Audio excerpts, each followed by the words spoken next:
Jake Claver just went public with a new breakdown. And what he's saying isn't just interesting. It's the kind of insight that makes you pause and realize something much bigger is moving beneath the surface. Institutional demand for XRP isn't rising. It's overheating. We're at the point where major desks, actual heavy-duty OTC infrastructures, are struggling to find enough supply to meet the level of buying coming in. Not a little short, not tight liquidity. We're talking flat out drained. And when you zoom out and look at everything that's hitting the market today, from ETF inflows to regulatory shifts to global payment corridor integrations, you start to see a picture forming that most people are going to notice way too late. This isn't hype. This isn't speculation. This is the moment where all the puzzle pieces people have been ignoring start clicking together. Bitwise is making moves. 21 Shares is getting their paperwork aligned for what looks like an imminent XRP spot ETF. Thunes and Ripple are firing up new corridors. And while Bitcoin political lobbying is sucking up the headlines, other digital assets, especially the ones with real-world utility, are building pressure under the surface, like a volcano ready to erupt. Now, if you're serious about getting ahead while everyone else stays reactive, you can unlock that edge with the Millionaire Formula Pro membership. Inside the XRP Millionaire Blueprint and the Millionaire 100X stock formula show you exactly how the top 1% are positioning, how they think, and the path they use to create life-changing millionaire wealth. Plus, you get exclusive weekly insider reports revealing institutional signals before the public ever sees them. Link in the pinned comment below. Now let's get right back into it. Jake Claver makes a point that a lot of people in the retail crowd still don't fully grasp. Over-the-counter trading isn't just a side market. It's the real market for institutions. This is where billion-dollar crypto deals happen quietly, without slamming prices up or down on public exchanges. And OTC desks drying up is the equivalent of setting off a global alarm bell. Because once those deep pocket buyers can't source supply quietly anymore, they have no choice but to step onto the public exchanges. And when that happens, prices don't just move, they react violently. Think about how wild this next part is. Institutions are already eating through over-the-counter XRP faster than expected, and we only have a few XRP ETFs trading so far. Bitwise's ETF saw around $22 million in volume in a matter of hours earlier today on a product that barely even had time to breathe. That's not retail. That's not hype. That's demand from the kind of players who don't chase mimic coins or pump and dumps. That's structural capital, the type that sticks around. And then you've got Stephen McClure from Canary Capital jumping in, congratulating Bitwise publicly and making it clear that this race isn't about BlackRock K anymore. The field is widening, the competition is heating up, and for the first time in a very long time, XRP is sitting right in the center of the crosshairs, not as a speculative moonshot, but as infrastructure, as an actual settlement layer for global value transfer. Then the heavyweight enters the ring. 21 Shares filing their XRP spot ETF Form 8A. Anyone who knows this space knows exactly what that means. That's not we're thinking about launching something. That's we've already built the runway, loaded the plane, and the engines are on. This is why you're seeing the kind of numbers that don't happen by accident. New holdings data shows Canary funds holding 132 million XRP, around $300 million, with their XRP product being 360 times larger than their Solana product. Not 3 times, not 30 times, 360 times larger. For anyone in the Solana ecosystem, that's a moment where you stop and ask, wait, what do they see coming that we don't? Because institutions don't place bets this lopsided unless there's a very specific reason. And here's what that reason looks like. Thunes, a Ripple integrated network supporting real-time payments across 90-plus markets, just locked in a partnership with the First Abu Dhabi Bank, one of the largest financial institutions in the Middle East. Dunes already runs with Ripple's infrastructure, and this expansion ties more global corridors directly into Ripple's rails. MarketSwift ignores. MarketSwift overcharges. MarketSwift can't operate ineffectively. Ripple isn't winning because of hype. Ripple is winning because they're building in the places the old system failed. Local currency conversion, underserved regions, real-time liquidity, compliance-ready rails, actual throughput. Institutions don't need story time. They need rails that move billions every day reliably. Ripple built that, and now those rails are getting plugged in everywhere. And then you hear the number Jake mentions, 5 to 6 trillion in daily settlement for the stock market infrastructure alone. Add in FX markets, cross-border treasury flows, and everything happening in Japan with SBI and the R3 ecosystem, and the picture becomes clear. We're not dealing with a retail-driven narrative. We're dealing with a global liquidity transformation that needs a neutral, fast, scalable settlement asset. That's why we're seeing the Shane Ellis theory pop back into conversation again. It's not about some magic prediction. It's a simple liquidity math equation. When every major financial corridor needs the same asset at the same time, and there's not enough supply to satisfy them all, the price doesn't rise slowly. It reprices instantly. People look at XRP's price today and think it's stagnant, but price discovery hasn't begun yet. Not when deep demand is being handled entirely through private channels. Not when the public exchanges are barely being touched. Not when the ETFs are only warming up. And then we shift into something just as important: regulation. What Caroline Farm said at the CFTC isn't being talked about enough. The ban on banks engaging with digital assets without specific permission gone. SAB 121 gone. The banks that have been quietly building since 2016, JP Morgan, BNY Mellon, Citi, they are finally cleared to accelerate. They're not experimenting, they're deploying. The regulatory chokehold that's been holding back institutional rollout snapped. This is why the timing feels so precise.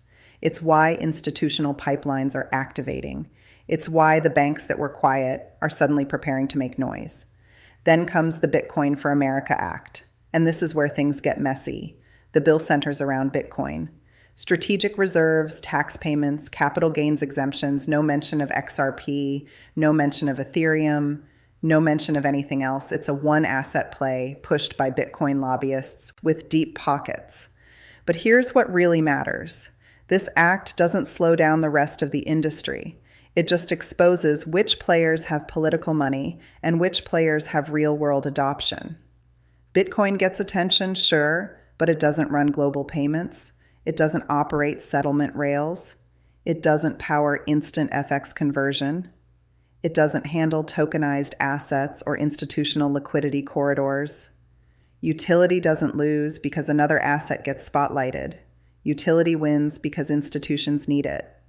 And speaking of institutions, the SEC is now openly acknowledging the Ripple president while discussing new frameworks. Even SEC leadership is now publicly stating that the token can exist as a non-security while still being involved in a securities transaction. That is exactly the gray area Ripple fought to clarify, and the industry is now using that clarity to build. All of this is happening while crypto markets experienced one of the fastest cooldowns ever, dropping from a $4.27 trillion market cap to around $3 trillion globally. Fear is high. People are shaken. But markets don't drop because fundamentals vanish. They drop because the big players reposition. Now, here's where the entire picture starts to get even more interesting. When markets pull back sharply, like we just saw with the global crypto cap falling from $4.27 trillion to roughly $3 trillion, it forces two types of people out into the open.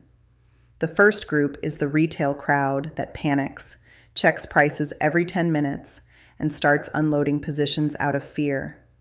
They're the ones who believe every red candle means the bull run is over. The second group, though, the institutions, the funds, the long-term players, they are the ones quietly loading up. They love red candles. They love fear. They love moments when the average investor hesitates because that's when they get to accumulate with nobody fighting them for liquidity. This is why the timing of everything right now feels almost too coordinated. On one hand, the markets cool off. On the other, regulatory clarity ramps up. Banks get the green light to accelerate their digital asset activity. ETFs begin launching and global payment corridors expand. Everything institutions needed to move confidently is suddenly lining up while retail is stepping back. And that's exactly when deep pocket players prefer to make their moves. But let's get back to what Jake Claver said. The part that really made people sit up. Once the over-the-counter and dark pools run out, the buyers have to go to the public exchanges. And that moment is the turning point. That's when the price behaves differently from anything we've seen before. Because exchanges don't have enough XRP to satisfy the scale of settlement demand being prepared right now. Liquidity on public markets is incredibly thin compared to institutional appetite. People see the order books on Binance, Coinbase, Bitstamp, and think they represent the real market. But those aren't even a fraction of the volumes that banks, payment networks, and ETFs will require when they fully activate. And it's already starting. Canary funds disclosing 132 million XRP is one of the most telling signs yet. Institutions don't buy hundreds of millions worth of an asset, especially during a red market, unless there's a major thesis behind it. And when you combine that with the fact that major payment networks like Tunes are coordinating settlements across 90-plus markets using Ripple infrastructure that supports XRP when needed, you start to understand why demand is snowballing. Most of these markets, Africa, Southeast Asia, the Middle East, parts of Latin America, aren't being served well by the existing financial system. SWIFT has left massive gaps there. Their system is slow, expensive, and simply unable to handle the real-time expectations of a globalized world.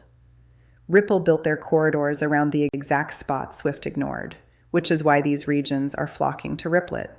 And when they need instant liquidity between currencies, especially thinly traded ones, that's where a neutral bridge asset like XRP becomes critical. This is why SBI's involvement in Japan matters so much. Japan's FX market is enormous. They're one of the largest currency exchange hubs in the world. When you combine that with a strong pro-Ripple stance from SBI's leadership, you start to see the foundation for something much larger. The idea isn't that XRP replaces the FX markets. The idea is that XRP becomes the liquidity buffer, the asset that helps facilitate trades when two sides need instant settlement and can't wait for legacy rails to catch up. And when you're handling multi-trillion-dollar daily settlement volumes, you need an asset that can scale instantly, move cheaply, and settle in seconds. Bitcoin can't do that. Ethereum can't do that. Stablecoins can't do that without depending on centralized issuers and traditional banking rails. XRP was literally built for that kind of functionality: high throughput, low friction, and neutral settlement. But what really ties all of this together is the regulatory movement happening on U.S. soil. Caroline Farm's comments were a signal that the internal friction holding banks back has largely dissolved. The FDIC, OC, and Federal Reserve's earlier restrictions made banks extremely cautious about touching digital asset infrastructure.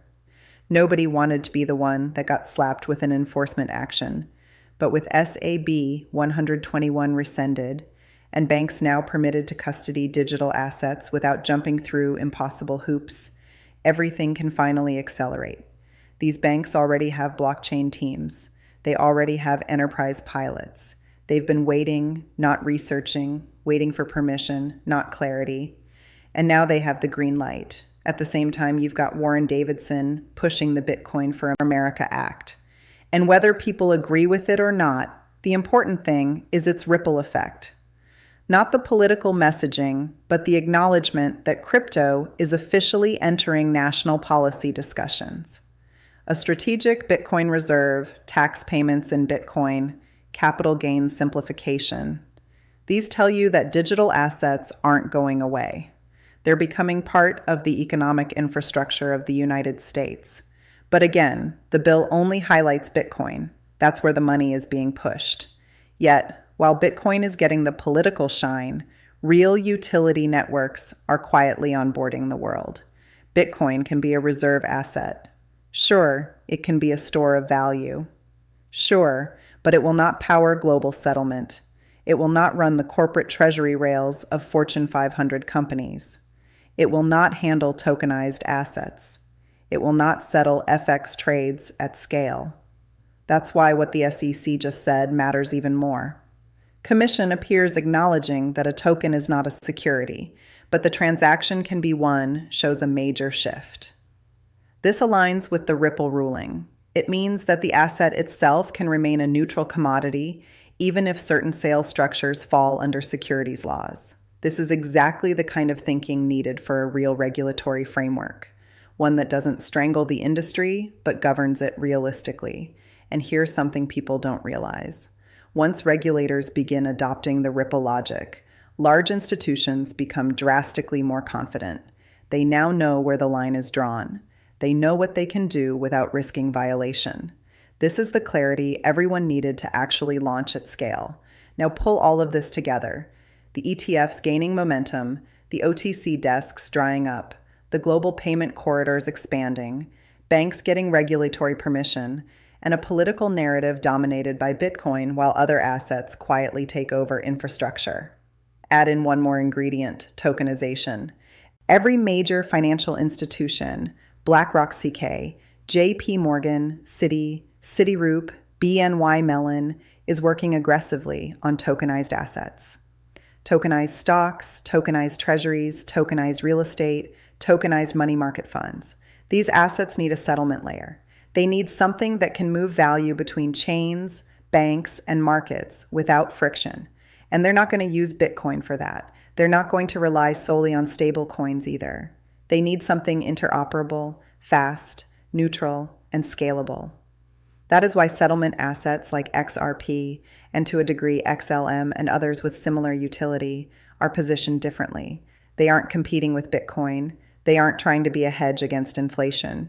They aren't trying to be digital gold. They're trying to run the system. And this brings us to the heart of where things are heading next.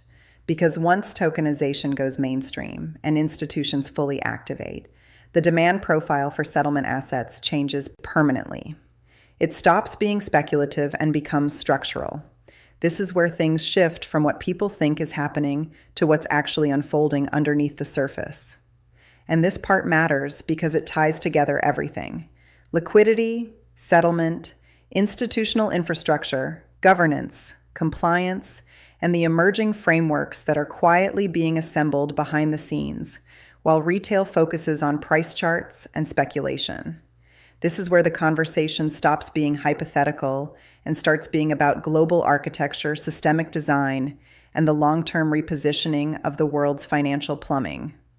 To understand why private ledgers exist in the first place, you have to picture the world the institutions live in. They don't operate on public chains. They don't use public rails. They don't settle with me coins. They operate on closed, audited, permissioned systems with predictable validators, deterministic rules, interoperability requirements, and strict compliance guarantees. This is why the XRP ledger's architecture has always been dual track: public for openness and innovation, and private/permissioned for banks, governments, and enterprise-level applications where privacy and regulatory control aren't negotiable. These environments are not speculative markets. They're infrastructure zones. In private ledger environments, the XRP used is not magically different. It's the same asset, but operated in controlled contexts. Think of it like water. Same substance, different pipes. Public pipes are open, chaotic, and anyone can tap in. Private pipes are controlled, monitored, and optimized for exact industrial requirements. And this is why prices you sometimes hear about, like $10,000, $50,000, or even extreme examples like $327,000, don't reflect secret markets. They reflect internal accounting, synthetic liquidity modeling, stress testing, or settlement equivalency tables used to model cross-burst scenarios at scale. These numbers are not tradable prices. They're not market prices. They're not accessible to you, me, or anyone outside of the institutional environments using them for simulation or settlement mapping. But here's the point. Even though those prices are not real market prices, they expose a powerful truth. Institutions are preparing for a world where value moves differently. They're planning for a future where XRP isn't treated like a speculative token. It's treated like a bridge asset, a settlement tool, a neutral rail that can facilitate regulatory compliant instantaneous transfers across jurisdictions.